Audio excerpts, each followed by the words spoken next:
هل تعلم أن شهر ذي القعدة واحد من الأشهر الحرم التي عظمها الله؟ لكن هل تعرف لماذا سمي بهذا الاسم؟ وهل هناك عبادات مخصوصة في هذا الشهر؟ أسئلة كثيرة لا يعرفها كثيرون، والإجابات قد تدهشك، لذلك تابع الفيديو للنهاية. في هذا الفيديو سنجيب على أهم الأسئلة الدينية عن شهر ذي القعدة. السؤال الأول: ما معنى ذي القعدة؟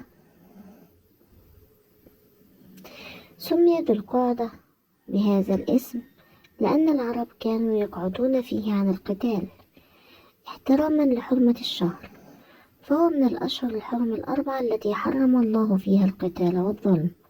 قال تعالى: إن عدة الشهور عند الله 12.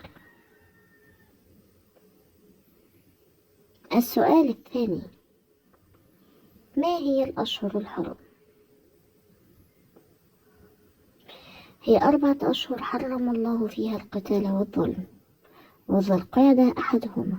قال الله تعالى: منها 4 حرم، ذلك الدين القيم، فلا تظلموا فيهن أنفسكم. السؤال الثالث: هل هناك عبادات مخصوصة في ذي القعدة؟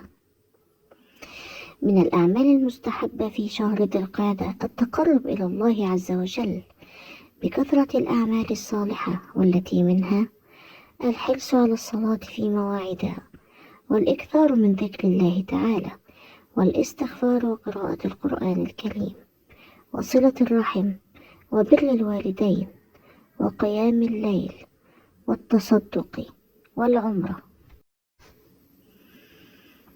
السؤال الرابع: ما فضل شهر ذي القعدة؟ هو من الأشهر الحرم التي يعظم فيها الأجر والثواب. وقع فيه صلح الحديبية، حج النبي صلى الله عليه وسلم وعمرته كلها في هذا الشهر، كما ورد في صحيح البخاري. السؤال الخامس: ما حكم العمرة في شهر ذي القعدة؟ من أفضل الأوقات لأداء العمرة، لأن النبي صلى الله عليه وسلم اعتمر 4 عمرات كلهن في ذي القعدة. السؤال السادس: ما العلاقة بين ذي القعدة والحج؟ ذو القعدة من أشهر الحج. قال الله تعالى: الحج أشهر معلومات، وأشهر الحج هي شوال، ذو القعدة، وأيام من ذو الحجة. السؤال السابع: لماذا حرم الله شهر ذو القعدة؟ شهر من الأشهر الحرم نهى الله عن الظلم والقتال فيه تعظيما لقدسيته. أصل التسمية: سمي ذو القعدة لأن العرب في الجاهلية كانوا يقعدون فيه عن القتال، أي يمتنعون عنه احتراما لحرمته. السؤال الثامن: ما سبب حرص النبي على أداء العمرة في ذي القعدة؟ نظرا إلى فضل هذا الشهر، وأيضا لمخالفة الجاهلية، لأنهم كانوا يعتبرون أن العمرة في هذا الشهر من أفجر الفجور. ولهذا حرص النبي صلى الله عليه وسلم على أن يعتمر في هذا الشهر 4 مرات. السؤال التاسع: هل وقعت أحداث تاريخية مهمة في ذو القعدة؟